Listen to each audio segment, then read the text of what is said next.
D'abord, peut-être un petit mot sur cet appel qui vient juste de se terminer entre Donald Trump et Volodymyr Zelensky. Qu'est-ce que ça veut dire, Sylvie Bermann, quand le président américain dit « c'était un très bon appel ». Ça veut dire que pour lui, ça s'est bien passé, mais pas forcément pour l'Ukraine ? Ça, on n'en sait rien, mais c'est un appel qui est indispensable.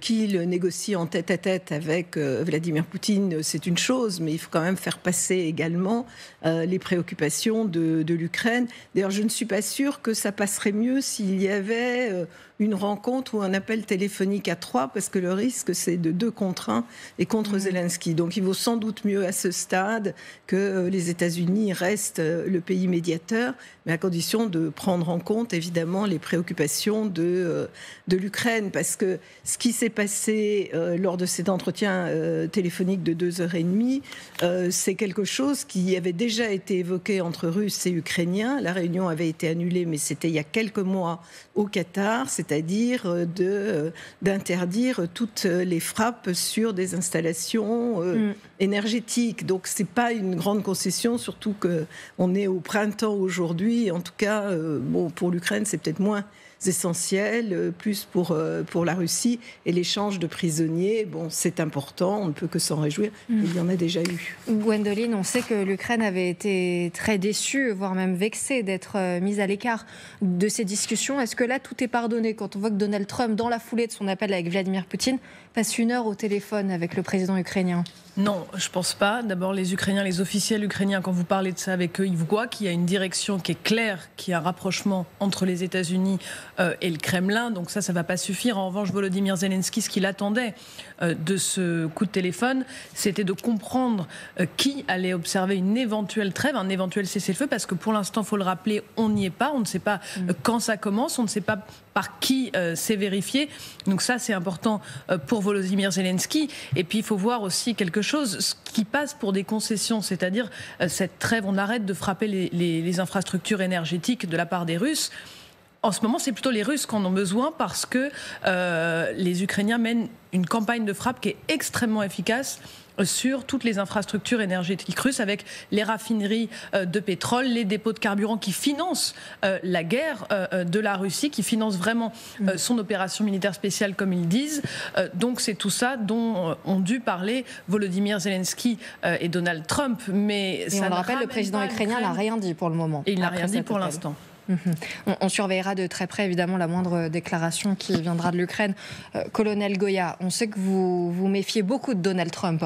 Hier, déjà, vous étiez assez pessimiste quant à cet appel entre Vladimir Poutine et le président américain. Là, qu'espérez-vous, en tout cas, après 1 heure d'appel avec Volodymyr Zelensky ? Pas grand-chose. En fait, d'abord, l'appel entre Poutine et Trump, c'est quand même Poutine 1, Trump 0. Oui. Sans aucune surprise. Donc, qu'est-ce qu'il peut bien annoncer au président ukrainien quand il n'a déjà rien annoncé Lui demander peut-être d'accepter cette fameuse trêve. Mais comme le dit Gwendoline, c'est un cadeau aux Russes. Les Ukrainiens avaient 2 cartes. 2 choses qui embêtaient véritablement Vladimir Poutine, c'est la poche de Koursk et c'était les frappes sur les hydrocarbures. C'est ça ces 2 éléments qui les irritaient, qui leur faisaient mal. Première carte est éliminée et la deuxième est en cours d'être éliminée. Donc voilà, et par-dessus tout, il y a cette idée cette demande, en tout cas cette exigence de Vladimir Poutine de l'arrêt de toute aide occidentale à l'Ukraine avant de commencer négociation. Donc en fait, il remet la pression sur le camp occidental ukrainien sur le thème écoutez, si vous continuez à aider, c'est vous qui êtes responsable de la poursuite de la guerre et en même temps il sait très bien que c'est quelque chose qui est pratiquement inacceptable. Donc il gagne du temps. Et puis là, je ne sais pas très bien ce que Trump a pu dire à Volodymyr Zelensky. On attend que Marco Rubio donne le détail. On va vite en savoir savoir plus, parce qu'on sait que les Américains sont assez bavards. Après, il ne faut pas s'attendre non plus à des résultats décisifs comme ça au bout de quelques jours. C'est un long processus qui va durer certainement très longtemps. Et en même temps, il est tellement imprévisible qu'on peut s'attendre à toute déclaration sur les réseaux sociaux. Je voudrais juste aller voir Alexandre Melnik, qui est toujours avec nous. Alexandre, je voudrais vous montrer un autre extrait du message qu'a posté Donald Trump il y a quelques instants. Il dit « Une grande partie de la discussion était basée sur l'appel passé hier avec le président Poutine afin d'aligner la Russie et l'Ukraine en termes de demandes et de besoins. » Franchement, est-ce que vous y croyez ? Non, pas du tout. Je crois que d'abord, il ne faut pas croire à la parole de Poutine, parce qu'on a déjà vu plusieurs fois la parole de Poutine ne vaut pas grand-chose. Alors donc voilà. Et je crois que l'une des erreurs de Trump, c'est qu'il prend très au sérieux, à la lettre, au pied de la lettre, les déclarations de Poutine. En fait, si vous voulez avoir mon avis, évidemment, c'est pas facile d'être dans la tête de Poutine, mais je crois que Poutine se paye la tête de Trump. C'est-à-dire Poutine balade aujourd'hui, pour parler de façon assez courante, balade à Trump actuellement.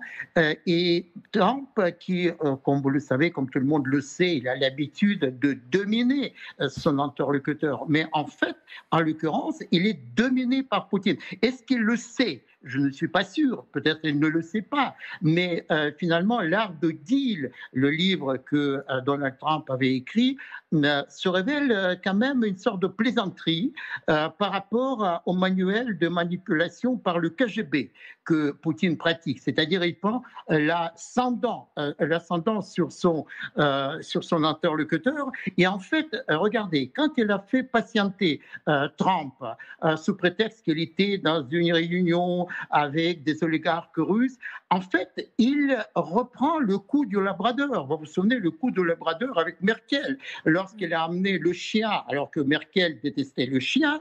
Pourquoi il le fait ça ? Mais tout simplement parce qu'il teste les limites de son interlocuteur. Et quand il constate qu'il n'y en a pas, il fonce. Et c'est ça, justement, la force de Poutine et la force de son passé du KGB. Et dernière humiliation, lorsqu'on parle de la guerre, quelque chose de terrible. Il ne faut jamais oublier que l'horreur est quotidienne aujourd'hui. Qu'est-ce qu'il propose à Donald Trump ? Il propose de relancer les matchs de hockey sur glace. On comprend bien quand même l'importance de hockey sur glace pour l'Union soviétique à l'époque de la guerre froide et pour la Russie d'aujourd'hui, mais il faut quand même relativiser les choses. Il s'agit d'un grand enjeu géopolitique, peut-être le plus grand enjeu géopolitique du XXIe siècle actuellement, c'est-à-dire la guerre en Ukraine. Et là, c'est une manœuvre de diversion qu'il propose Poutine, parlant de hockey. C'est très intéressant ce que vous dites, Alexandre Melnik. Je voudrais juste faire réagir le plateau sur ce que vous dites. De hockey sur glace, il dit oui, il accepte.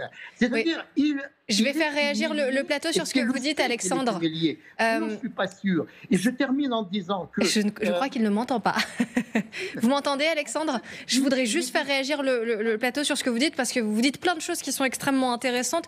Restez bien avec nous, mais justement, Sylvie Bermann, il a des mots très forts, Alexandre Melnik, qui dit que Vladimir Poutine balade Trump, qu'il se moque littéralement de lui, et qu'en gros, il est tombé sur plus fort que lui. Est-ce qu'on en est là ? Alors, sur le fait que Vladimir Poutine prend l'ascendant, oui, il est formé à ça, il l'a été par le KGB. Maintenant, je ne sais pas si le retard de l'appel a vraiment une signification, je ne sais pas pourquoi, parce que ça arrive constamment, et de toute façon, Donald Trump n'est pas dans son bureau à attendre, je veux dire. Mais il rebondit aussi sur le fait qu'il n'y a pas eu vraiment de résultats. Non, alors ça, c'est autre chose. Regardez ce que dit CNN hier, je vous montre juste ce qu'a dit CNN. Après une semaine d'attente théâtrale, et c'est ce que disait Alexandre Melnik, les États-Unis ont obtenu un échange de prisonniers relativement limité et des matchs de hockey. Non, mais c'est ce que j'ai dit tout au début en réagissant effectivement à cette absence d'accord. C'est vrai que ça paraît dérisoire par rapport aux attentes. Le problème, c'est que tout est aujourd'hui télévisé, mis en scène dans les réseaux sociaux. Avant, les négociations diplomatiques, ça se passait de manière confidentielle. C'était mieux avant. Il y avait plusieurs étapes. C'est-à-dire, ça évitait d'avoir des jugements catégoriques ou des déceptions quand une réunion se passait mal, parce que c'était suivi d'une autre. Donc là, il va en avoir d'autres. Mais c'est sûr que cette réunion n'était pas à l'avantage de Donald Trump. Je pense que c'est la raison pour laquelle il a appelé aussi Volodymyr Volodymyr Zelensky. Et c'est peut-être une chance qu'ils prennent en considération les positions de Zelensky sur la sécurité de l'Ukraine et les garanties de sécurité. Et peut-être ça l'incitera aussi à discuter avec les Européens qu'il avait l'intention d'écarter. Faisons un petit détour par l'Ukraine pour aller retrouver nos envoyés spéciaux sur place. Bonjour Charlie Nurel, vous êtes avec Camille Souhaut. On a appris que cet appel entre Donald Trump et Volodymyr Zelensky avait duré 1 heure. Il est terminé depuis quelques instants. Pour l'instant, est-ce qu'il y a une réaction du côté de l'Ukraine et du côté de Volodymyr Zelensky ?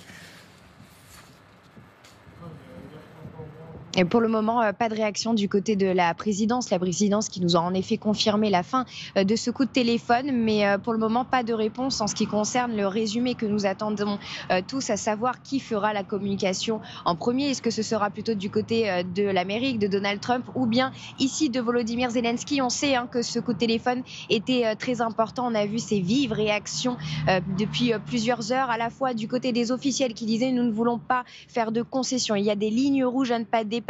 Il le martelait et on pense bien que c'est ce qu'a dit Volodymyr Zelensky à son homologue américain. Et puis du côté de la population aussi, qui était dans l'incompréhension avec ces attaques de drones cette nuit, notamment alors que Vladimir Poutine parlait de ne pas frapper les sites énergétiques. Vous voyez beaucoup de questionnements évidemment à suivre et donc des réponses certainement pour le peuple ukrainien.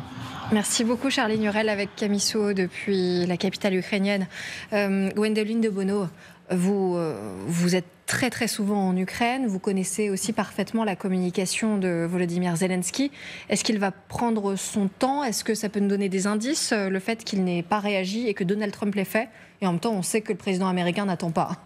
Il poste très régulièrement des messages sans même attendre certaines conclusions.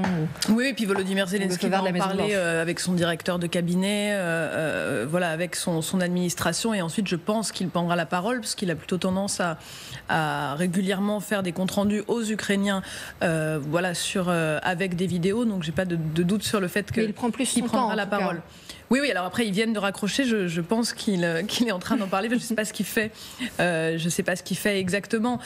Par ailleurs, si je ne dis pas de bêtises, je pense que c'est leur première communication directe depuis l'altercation dans le bureau ovale. Dans le bureau ovale. Donc, c'est pas rien non plus. Et puis, ça avait fait un changement politique qui était assez impressionnant à constater en Ukraine, où vraiment les Ukrainiens s'étaient tous remis derrière Volodymyr Zelensky, y compris des officiers qui étaient plutôt assez critiques avec lui. Donc il y a tout ce contexte-là à prendre en compte. Et je pense pas que Volodymyr Zelensky, tout de suite, dès la sortie de l'appel, va faire comme Donald Trump un tweet, mais c'est à peu près sûr qu'il va rendre compte de ce coup de fil et de ce qu'il a demandé, de la discussion qu'il a eue à ses compatriotes. Oui, Alexandre Melnik, c'est vrai qu'on avait été très choqués de la scène qui s'était déroulée dans le bureau ovale entre Donald Trump et Volodymyr Zelensky. Est-ce qu'il faut espérer une relation apaisée, notamment après le premier commentaire de Donald Trump qui dit que l'appel s'est très bien passé avec le président ukrainien? Apaisé, je n'en sais rien, je n'en suis pas sûr du tout, mais il fallait renouer le fil de la conversation, le fil du dialogue avec l'Ukraine pour Donald Trump. C'est fait, ce qui prouve que rien n'est encore joué, que le suspense est total. Je suis persuadé que Donald Trump ne sait pas exactement sur quel pied danser, parce qu'il ne peut pas lâcher complètement l'Ukraine. Lâcher l'Ukraine, c'est montrer sa faiblesse. Et ça, il ne peut pas se le permettre. Et d'un autre côté, je voudrais souligner qu'à l'intérieur de l'administration de Trump, il y a 2 lignes qui se distinguent aujourd'hui. Il y a la ligne de Marco Rubio, c'est d'ailleurs le secrétaire d'État, qui était plus attentive par rapport aux revendications de l'Ukraine. Et il y a l'autre ligne qui est beaucoup plus dure, qui est incarnée par Steve Witkin. Et aujourd'hui, il y a 2 lignes qui se confrontent et quel arbitrage sera fait par Donald Trump, personne ne le sait, parce que c'est l'imprévisibilité du personnage. Mais ce qui est important aussi, c'est que Zelensky doit s'imposer, encore une fois, comme un homme qui résiste. Et vous savez, les grandes déclarations géopolitiques, etc., ce n'est pas forcément le point fort de Donald Trump. Mais il respecte les gens qui résistent. Il respecte les hommes forts. Et Zelensky doit montrer justement cette force de caractère par rapport à l'agression russe. Et je crois que déjà, la conversation s'est passée, c'est déjà en fait, c'est déjà en quelque sorte une victoire de Volodymyr Zelensky. La conversation n'a pas été écourtée et après, il faut suivre l'évolution des événements.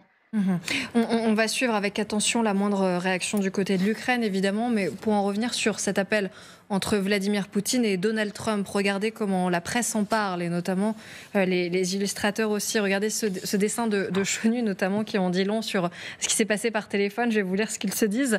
Donald Trump lui dit alors, Vladimir, est-ce que tu es prêt pour le cessez-le-feu? Et Vladimir Poutine lui répond je t'entends pas bien, je passe dans un tunnel. On va demander à Léa Merlier, qui est à Washington et qui est notre correspondante sur place. Bonjour Léa, vous êtes avec Mathieu Derrien. Est-ce que Donald Trump finalement est déçu de cet appel? Qu'est-ce qu'on en dit à la Maison-Blanche?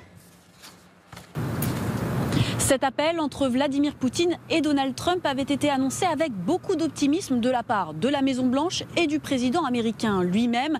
C'était censé être un événement, presque un tournant dans la guerre, grâce à Donald Trump qui s'était présenté comme le négociateur capable de faire signer un cessez-le-feu à Vladimir Poutine. Mais après cet appel, étrangement, le président américain s'est fait discret. À l'issue, pas de grande conférence de presse. On a pu regarder l'interview préenregistrée qui a été diffusée hier soir sur Fox News. Les premières questions sont à propos de cet appel. Il évoque rapidement le contenu de son appel avec Vladimir Poutine, mais la suite de l'entretien est essentiellement portée sur des questions de politique générale, sa relation avec le Canada ou encore sur les questions autour des droits de douane. Bref, comme si finalement cet accord était bien en dessous des attentes de Donald Trump.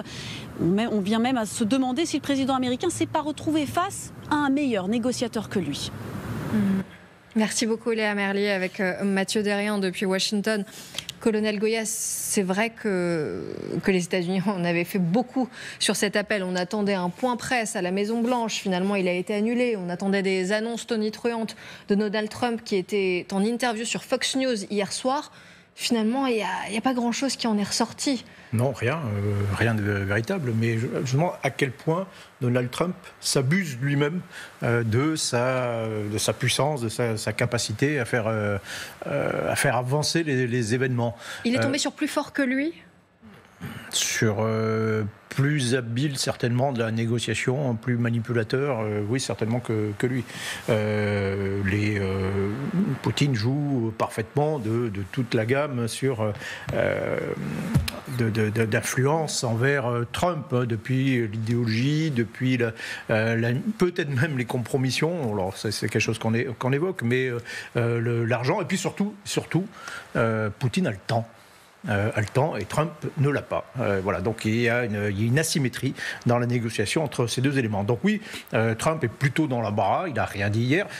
Après son coup de téléphone à Volodymyr Zelensky, il n'a rien dit non plus, il a dit que c'était très bon. Ok, donc s'il y a eu vraiment quelque chose à annoncer dont il pouvait tirer un avantage... C'est vrai que c'est un peu le langage à la Maison-Blanche, ça se passe très bien, c'était un très bon appel. Oui, non, mais c'est systématiquement comme ça. Mais surtout le 11 mars dernier, donc il y a une semaine, les Américains et les Ukrainiens s'étaient mis d'accord sur une trêve immédiate de 30 jours avec un arrêt total des combats. Donc là, on devait avoir la réponse russe. La réponse russe, c'est non. C'est quand même ça aussi, je crois qu'il faut rappeler, c'est que Vladimir Poutine a dit non à ce qui était présenté par les Américains et les Ukrainiens. Je crois que Marco Rubio disait maintenant la balle est dans le camp de la Russie.